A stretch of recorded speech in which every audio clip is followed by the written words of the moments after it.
এ পাশে রাখবেন? হ্যাঁ, উপরে তুলতে হবে, নিয়ে চলেন।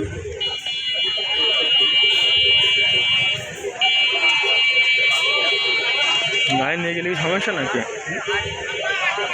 চালাতে পারবেন না পর দিয়ে? আচ্ছা এই গাড়ি এই যে এক্সমিটারের যে মেশিনটা আমাদের ওই সাইডে কাজ করছে বলতে পারো? অমনিতে গেলো তা দেখিলাম দুপুরবেলা। গেছে ওই দুপুরবেলায় গেল আপনার রঘুনাথপুর বটলা এই রাস্তাতে গেল। ওরে কি হচ্ছে কি? হ্যাঁ,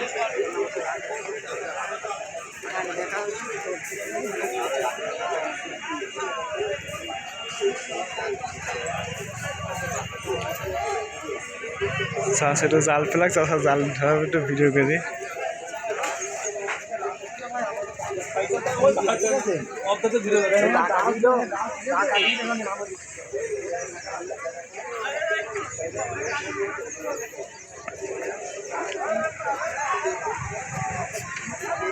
চাষা তো জাল টানে না। এই মান সম্মান সাংবাদিক মানুষ হিসেবে গাড়ি নিয়ে গেলে তো মান সম্মান থাকবে না। গাড়ি আমরা রেখেন না। কি বলি ঠিক আছে।